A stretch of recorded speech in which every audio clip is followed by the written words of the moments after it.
let's have a look at this sampler right here. I got it, what, 2 weeks ago, something like that, off of Reverb. What really caught my eye was that it is an 8-bit sampler. It's a heavy sampler, a lot of weight to this, and it's very comfortable to work with. It's a very simple sampler, 8 polyphony, so you can play up to 8 samples at a time, and you can sample at 22 kilohertz or 44 kilohertz. You can put in some more RAM into this, but once you put the RAM in, you'll be able to sample more time, but you'll also change the 8-bit to 16-bit. Nowadays, you wouldn't really do that. You would want a machine that samples at 8-bit.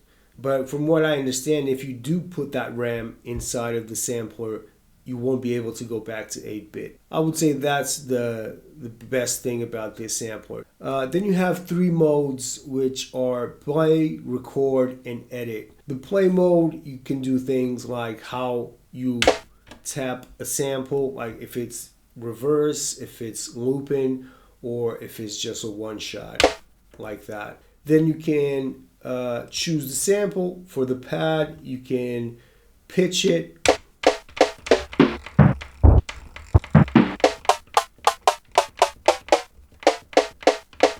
And you can pitch per sample or per zone, but I'll let you know what zones are in a second. And then you have the level for the pad as well. Then there's like a shift here, the second function, and you can then access attack, decay, sustain, release, and some other MIDI things that I didn't really get into. But the great thing about this is that it actually receives velocity and it receives MIDI as well.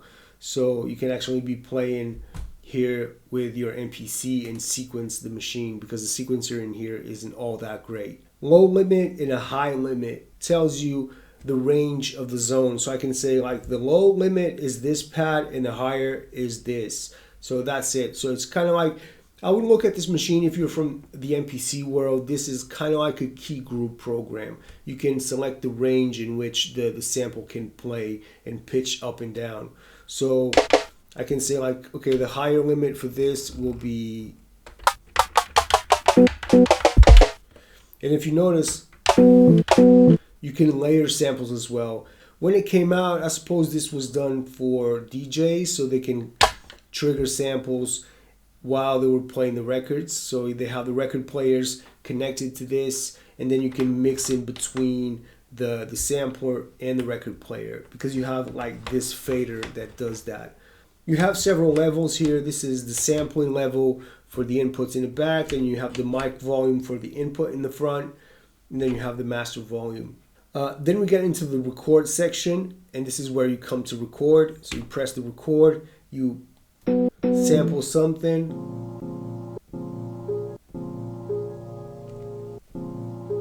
and you just press the sampling right here and it starts recording. Right?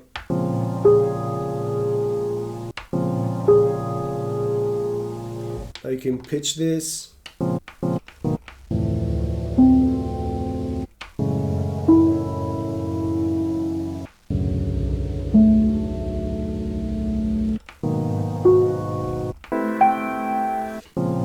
That's the original pitch. I'm going to record the same sample but at 22 kilohertz. So what you're hearing right there is 44 kilohertz.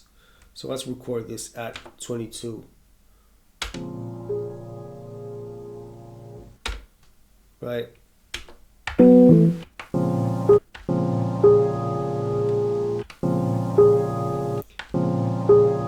It sounds almost exactly the same, but if you notice, the 44 kilohertz, which is this one, has more high frequencies.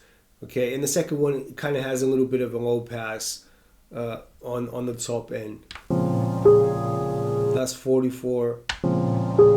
That's 22.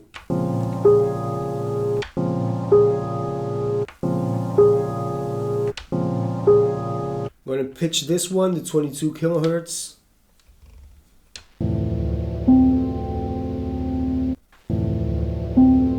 So there is no ring noise, there's no aliasing in this sampler. It feels like when it samples at 22, it acts like a low pass filter and it just doesn't record the higher frequencies. In the front here, we have an equalizer.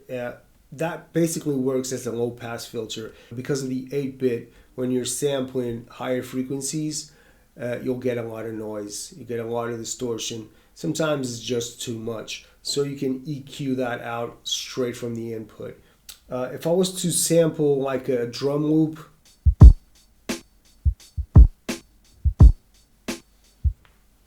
all right, let's sample that. I'm going to sample this at 22 kilohertz.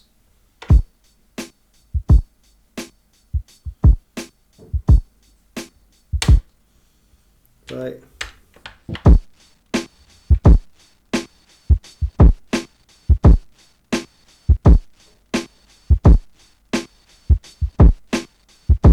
Let me try this one. Right. Let's sample this at 22 kilohertz as well. Right.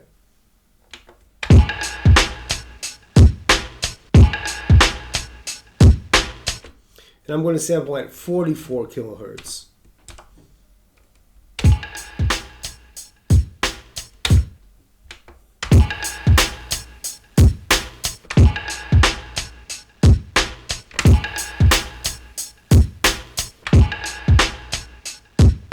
So that's the thing about this sampler, is it makes your drum loops very crunchy.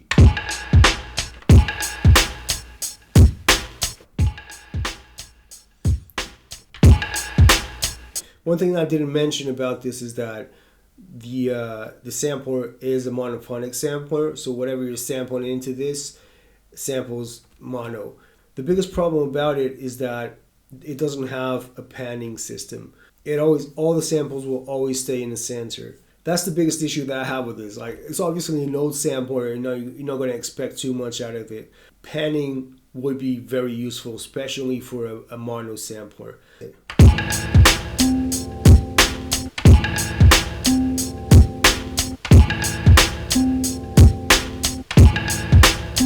That's it. So that's the record part. You can sample at 22 or 44.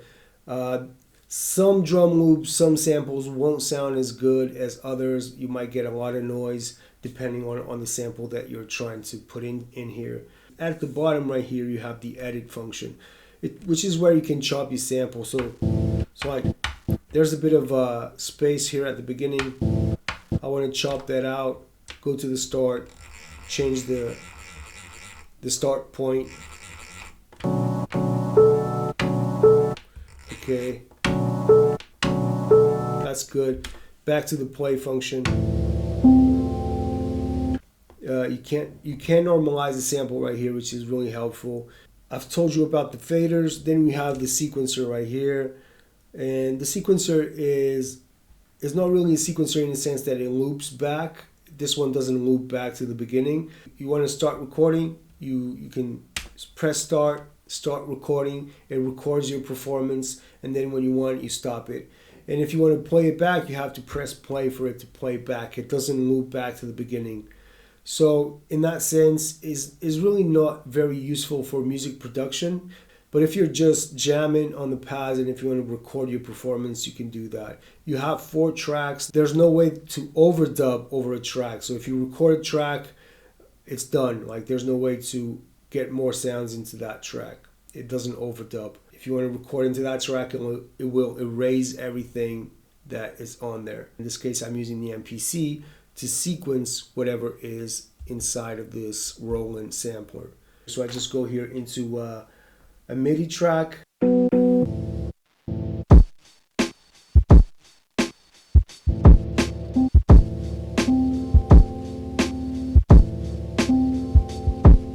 And that's the best way to make a beat in this thing, is just have a sampler on the side or a sequencer on the side that you can use to loop the sections, and just use that to create a sequence. So as I said at the beginning, this looks a lot like the key groups inside of the MPC. So I'm going to just go here into a plugin.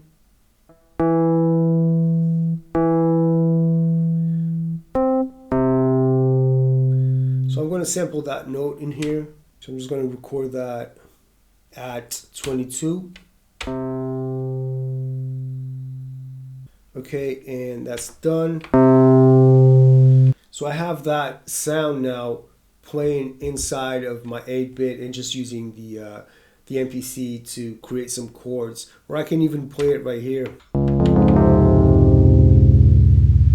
Nowadays you can find plugins that do this. You don't necessarily need this thing to get that 8-bit quality, and adding noise to samples is not that hard, but I just like getting these old things and trying them out. The great thing about it is the noise that it puts out. The drums sound really crunchy. Some samples won't sound as good.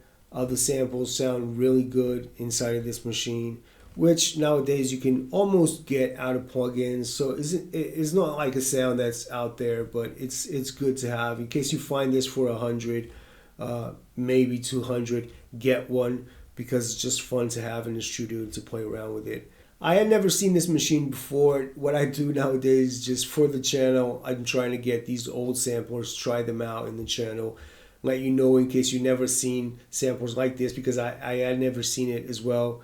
So I'm just going through Reverb and trying to find samplers to make more videos and just make interesting content for you guys. 8-bit, that's it. Hope you guys enjoyed the video. Thank you so much for watching. Have a great week. Take care. Peace.